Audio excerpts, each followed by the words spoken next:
The municipal water treatment plant stopped operating on a Tuesday. Not because of an attack. Not because of sabotage. Because the facility couldn't source the aluminum sulfate it needed for filtration, a chemical imported from 3 countries, all of which had simultaneously restricted exports. Within 72 hours, boil water advisories covered 14 counties. Within 2 weeks, store-bought water had disappeared from shelves across a 200-mile radius. The people who survived that crisis without panic were not the ones with the largest water stockpile. They were the ones who had already built living filtration systems into their land, systems that had been quietly working for months before anyone else understood what was coming. This script covers 9 specific plants that filter, purify, and clarify contaminated water using biological processes that require no electricity, no imported chemicals, and no infrastructure whatsoever. 9 plants. Each one a working piece of a water-independent system. If you're watching this, you already understand that municipal water security is one infrastructure failure away from collapse. You know that FEMA's recommended 72-hour water supply is not a survival plan, it is a liability disclaimer. The people who subscribe to this channel receive specific, actionable intelligence on building systems that function when institutional ones don't. Water. Food. Soil. Propagation. Every piece connected. Hit subscribe now, because by the time water restrictions make mainstream news in your region, the planting window for several of these species will have already closed for the season. These 9 plants were selected against 5 criteria. First, documented water filtration or purification capacity supported by field research or indigenous agricultural knowledge spanning at least 200 years. Second, ability to establish and self-sustain across growing zones 3 through 8, covering roughly 80% of the North American population. Third, zero dependency on synthetic inputs, no fertilizers, no pesticides required for function. Fourth, dual-use value. Each plant must offer a secondary survival benefit beyond water filtration. Fifth, practical accessibility. These are not laboratory specimens. Seeds, rhizomes, or plugs for every plant on this list are available through open-pollinated seed suppliers for under $12 per species. Starting with number 9. Item number 9. Cattail. Cattail root systems remove up to 95% of nitrogen and phosphorus from contaminated water passing through their rhizosphere, a filtration rate comparable to engineered treatment wetlands costing hundreds of thousands of dollars to construct. Most preppers think of cattails as an emergency food source. That framing leaves the most valuable function completely unused.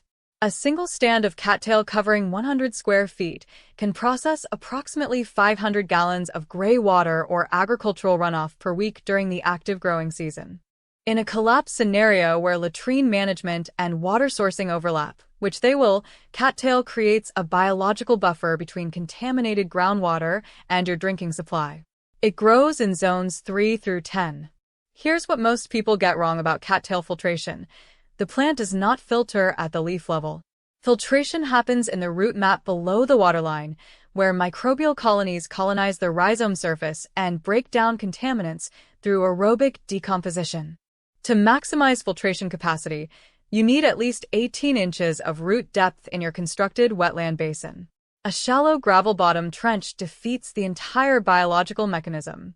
Build deep, not wide, and the system functions at full capacity within one growing season. Cattail spreads aggressively through both rhizome division and airborne seed dispersal. A single mature plant produces up to 250,000 seeds per season. Once established, you will never purchase another start. Division and replanting in early spring maintains population density and keeps root systems actively filtering. The pollen, harvested in late spring before the female flower head matures, is approximately 28% protein by dry weight and can be mixed 1:1 with flour to extend grain supplies without any processing equipment. The same plant that cleans your water also feeds your family. That is a zero-cost dual return on a single square foot of wet ground. When centralized water treatment ceases, cattail becomes the first living infrastructure layer in a decentralized water management system, one that costs nothing to operate and improves every year it's left in place. But cattail handles the volume problem. What's coming at number 8 handles something Cattail cannot touch: bacterial contamination at the point of drinking. Item number 8. Moringa.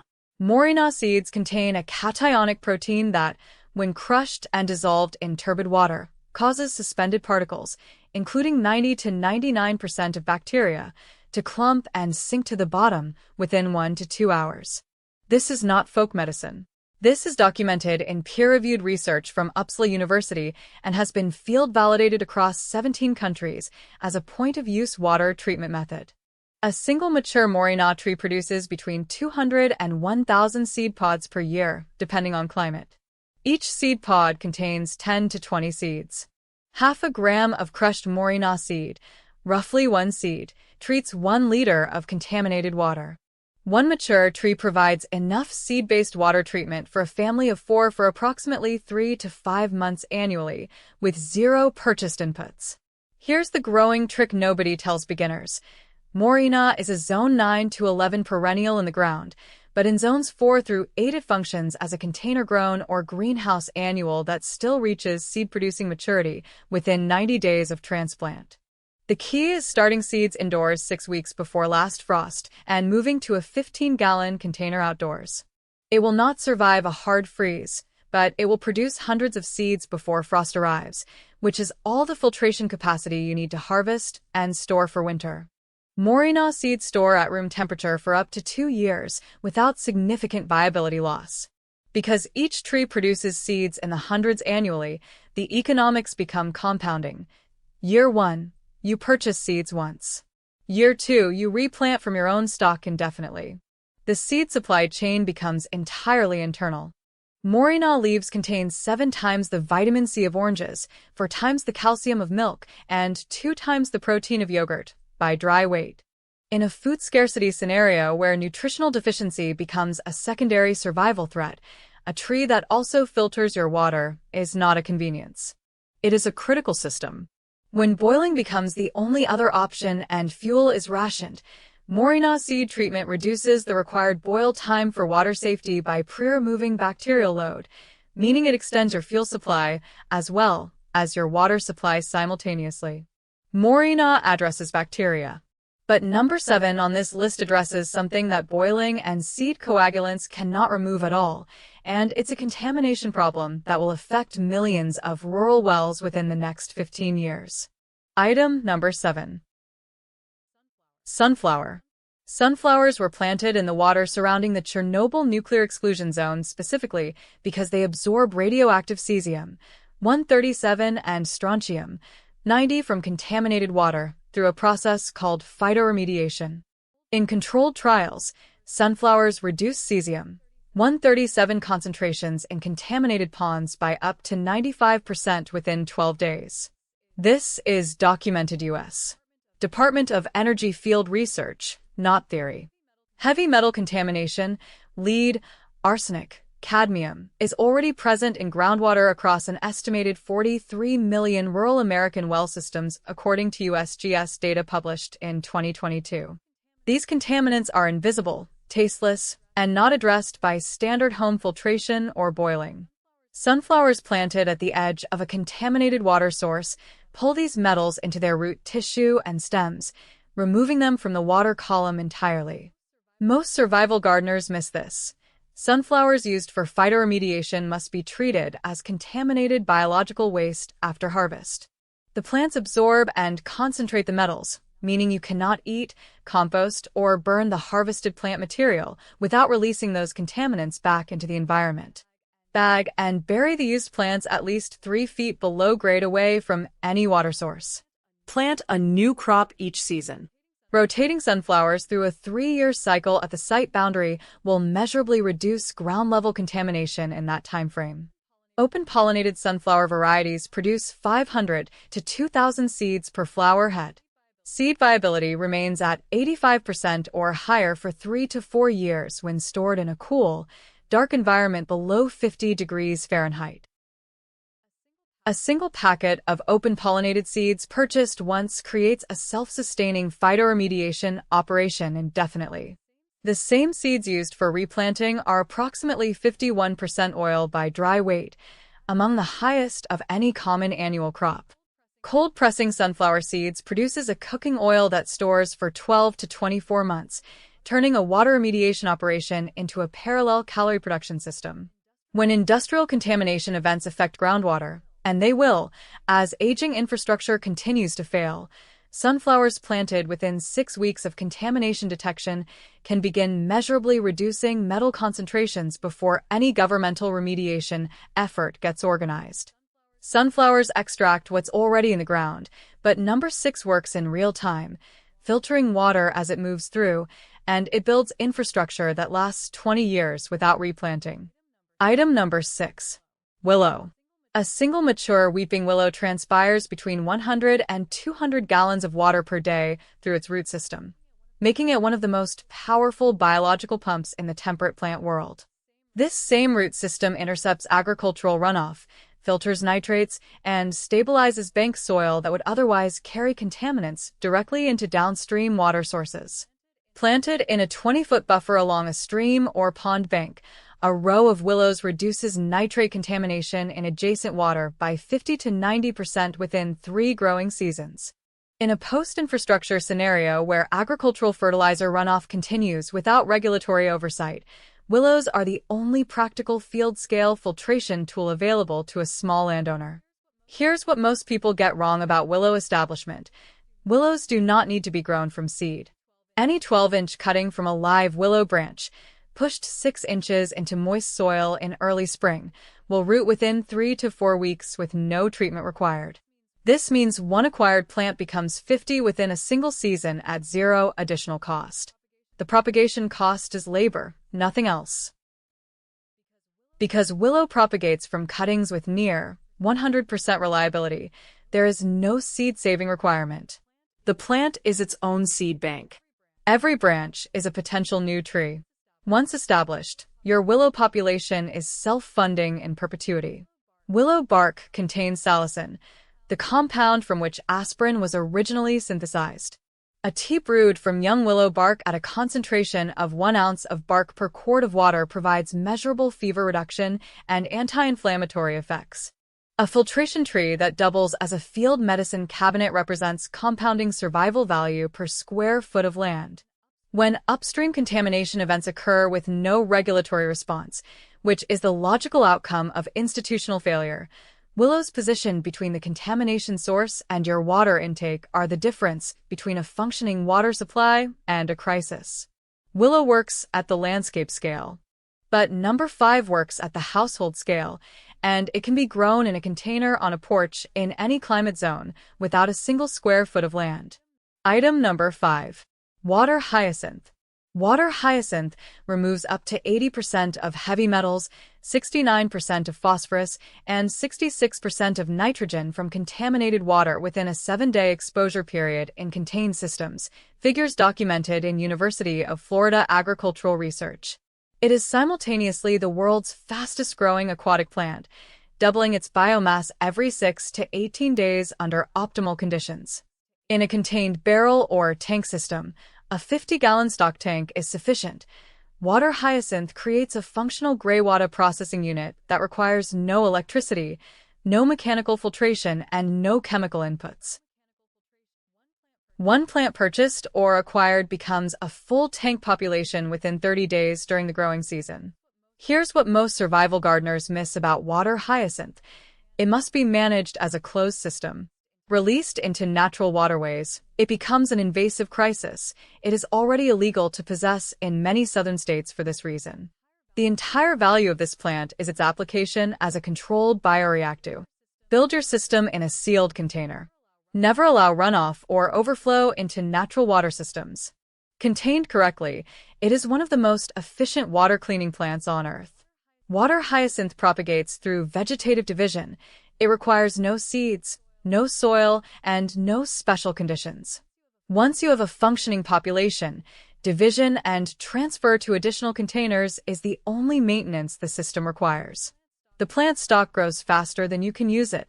The harvested biomass, pulled from the filtration system after 7 to 10 days, is approximately 18% protein by dry weight and can be composted into high-nitrogen fertilizer within 3 weeks. The waste output of your water filtration system becomes a direct input to your food production system. When gray water management becomes a survival issue, and it will within weeks of infrastructure failure, a Water Hyacinth bioreactor turns contaminated household runoff into nutrient-rich compost feedstock at zero ongoing cost. Water Hyacinth handles gray water brilliantly, but number 4 on this list handles something that most preppers have completely overlooked: water that already looks clean but carries a specific biological threat that will become endemic in a grid-down scenario. Item number 4. Lavender. Lavender essential oil, produced at a concentration of 0.6% in water, demonstrates complete inhibition of E. coli, Staphylococcus aureus, and Candida albicans in controlled laboratory conditions documented in the Journal of Medical Microbiology. This is not aromatherapy. This is a documented antimicrobial agent with measurable kill rates that most preppers have never factored into their water safety protocols. In a grid-down scenario, waterborne illness, not starvation, is historically the leading cause of death within civilian populations during infrastructure collapse. A single lavender plant in a 3-gallon container produces enough floral material for approximately 12 to 15 liters of antimicrobial rinse solution per season through basic steam distillation, with equipment costing under $40. That is a surface sanitation and wound care supply chain that requires no outside inputs after establishment. Here's what most people get wrong about lavender in cold climates. English lavender, Lavandula angustifolia, is cold-hardy to zone 5 and survives winters to -20 degrees Fahrenheit with proper drainage. The failure point is not cold, it is wet roots in clay soil. Plant in raised beds or gravel-amended soil, and lavender will survive conditions that kill most other medicinal herbs. Mulch the crown with 2 to 3 inches of gravel, not wood chips, for winter protection. Lavender is most reliably propagated from 4-inch softwood cuttings taken in late spring. Rooting success exceeds 90% in moist sand with no rooting hormone required. A single established plant creates 20 to 30 new plants per season through cuttings, making your lavender population a compound asset that expands indefinitely at zero cost.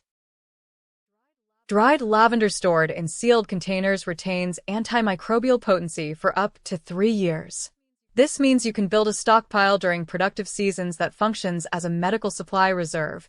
Perishable food cannot do this. A plant that both grows and stores is a 2-stage insurance policy. When pharmaceutical supply chains collapse and infection becomes a primary mortality risk, a lavender production system already in place provides surface sanitation capacity that cannot be purchased at any price if the distribution network is down. Lavender covers surface sanitation, but number 3 on this list works inside the water itself, and it has been used continuously for water purification across 5 millennia without a single infrastructure requirement. Item number 3. Horseradish.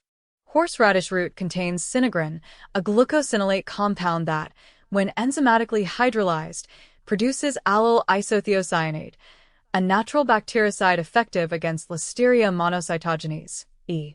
coli O157, H7, and Salmonella typhimurium.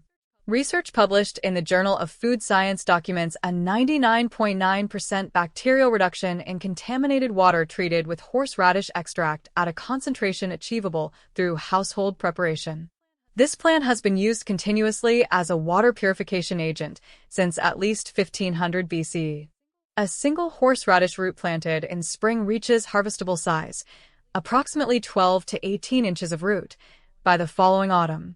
1 pound of fresh horseradish root, grated and steeped in 1 gallon of water for 30 minutes, produces an extract with documented antibacterial activity sufficient to reduce pathogen load in moderately contaminated water. The plant regrows from any root fragment left in the ground, meaning harvest and replanting are effectively the same operation. Here's what most survival gardeners miss about horseradish. The leaves, not just the roots, contain significant antimicrobial compounds and were used historically as a food wrap and wound covering before root harvest was possible. Young spring leaves, wrapped around water storage containers, slow microbial growth on external surfaces. The entire plant is a multi-stage antimicrobial system, not just the root most people know to harvest. Horseradish does not reproduce reliably from seed in most climates. It reproduces from root division. Any 2-inch section of root with at least one growth node will generate a new plant the following season with 95% reliability. Once established in any soil with reasonable drainage, horseradish is effectively permanent. It will be there in 10 years without any management. Horseradish contains 4 times the vitamin C of oranges by equal fresh weight, a critical nutritional value in a collapse scenario where fresh produce access becomes unreliable. It also stimulates bile production and supports liver function, which becomes relevant when water quality is marginal and the body is processing higher than normal levels of contaminants. Horseradish is survival infrastructure that installs itself once and operates indefinitely. It requires no replanting, no maintenance, and no external inputs after its first season in the ground. Horseradish works at the point of treatment, but number 2 works at the point of source, and it has been engineered by 10,000 years of agricultural selection to clean water before it even reaches your system. Item number 2. Vetiver Grass. Vetiver grass roots grow vertically downward to a depth of 13 feet within 3 growing seasons, making it the deepest-rooted non-tree plant available to temperate gardeners. These roots create a living permeable barrier that physically intercepts surface runoff and filters sediment, pesticides, and microbial contaminants before they enter groundwater. The World Bank has promoted vetiver as a water management tool in 147 countries. Most North American preppers have never heard of it. A single vetiver hedge planted 6 feet upslope from a water source, spaced at 4-inch intervals, reduces sediment load and runoff by 85 to 95% and reduces pesticide transport by 70 to 90% within the first 12 months of establishment, according to USDA Natural Resources Conservation Service field data. It operates continuously, 24 hours a day, without any management input after establishment. Here's what most people get wrong about vetiver in North America. It is not cold-hardy below Zone 8 as a perennial in the ground, but the root system survives indefinitely in Zone 6 and is warmer if the crown is mulched with 4 to 6 inches of straw before the first hard frost. In Zones 4 and 5, it functions as an annual filter hedge that still develops a 2 to 3 foot root system within a single season, sufficient to provide measurable filtration benefits even without winter survival. Plant new splits each spring from stored root divisions kept at above 25 degrees Fahrenheit through winter. Commercial vetiver varieties are sterile. They do not set viable seed, which is precisely what makes them safe for North American planting. No invasive spread risk. Propagation is entirely through crown division. One purchased plug becomes 5 to 10 divisions in year 1, 50 to 100 in year 2. The initial purchase of 10 plugs at approximately 25 total becomes a permanent, expanding water filtration hedge system within 24 months. Vetiver roots contain vetiverone and cusimol, compounds with documented sedative and anxiolytic properties used in Ayurvedic medicine for over 3,000 years. In a high-stress collapse scenario where sleep disruption and anxiety compromise decision-making, a root tea brewed at 1 tablespoon of dried root per cup of water provides measurable calming effects without pharmaceutical dependency. A water-cleaning plant that supports neurological resilience is a dual-purpose asset of significant value. When upstream land management breaks down and uncontrolled runoff begins carrying agricultural and industrial waste toward your water source, a vetiver barrier already in place is the only scalable, zero-maintenance, zero-cost response available to a private landowner. Vetiver protects the source.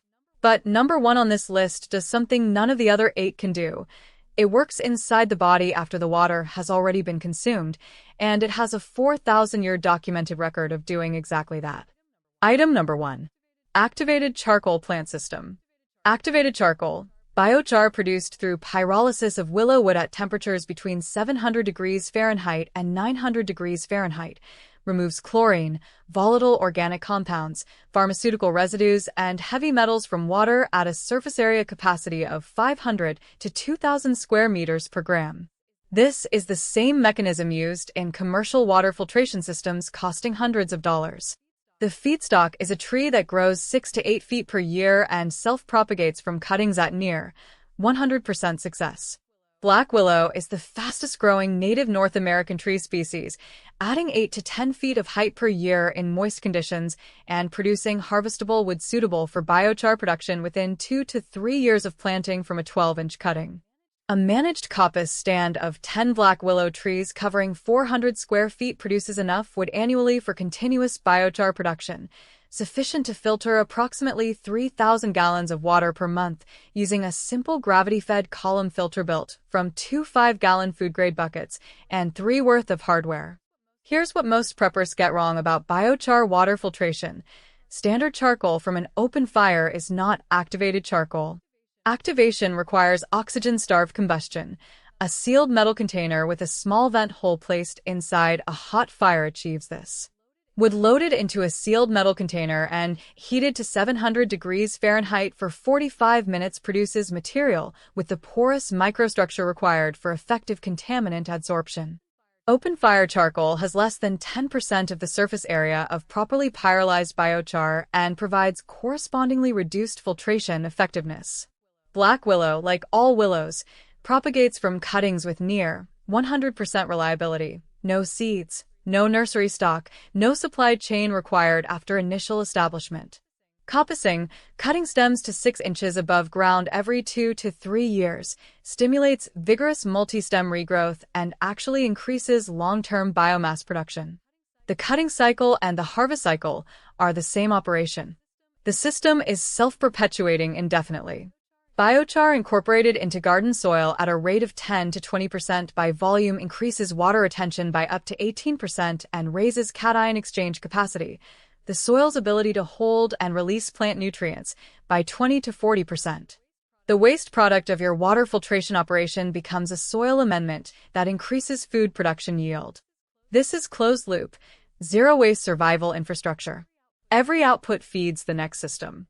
When every other filtration technology fails, when filters can't be replaced, when chemicals can't be sourced, when electricity no longer runs UV purification, a black willow coppice stand and a sealed container pyrolysis setup produce clean water from any contaminated source indefinitely, using only wood, fire, and gravity. Several plants did not make this list.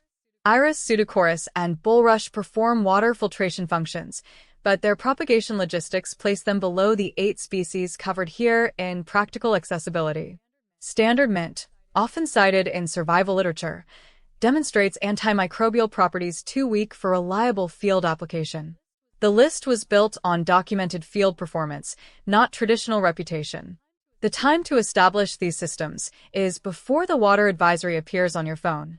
Seeds cost under $12 per species. Willow cuttings cost nothing if a willow tree grows within 10 miles of you. Knowledge is free. But when the first regional water emergency triggers a run on bottled water and filtration supplies, every item on this list will already be established and functional in the ground of prepared households, while unprepared households are standing in lines that lead to empty shelves. While others are searching for filtration equipment at hardware stores that have already sold out, you will already be harvesting from systems that have been running for 2 growing seasons. Which of these 9 plants are you establishing first? Leave your answer below. It helps others in this community understand what's working at the ground level across different regions. And if this channel represents the kind of operational intelligence you want consistent access to, subscribe now, because the next briefing covers water storage systems that function at the household level for under 200 in materials, and it covers them in the kind of detail you will not find anywhere else.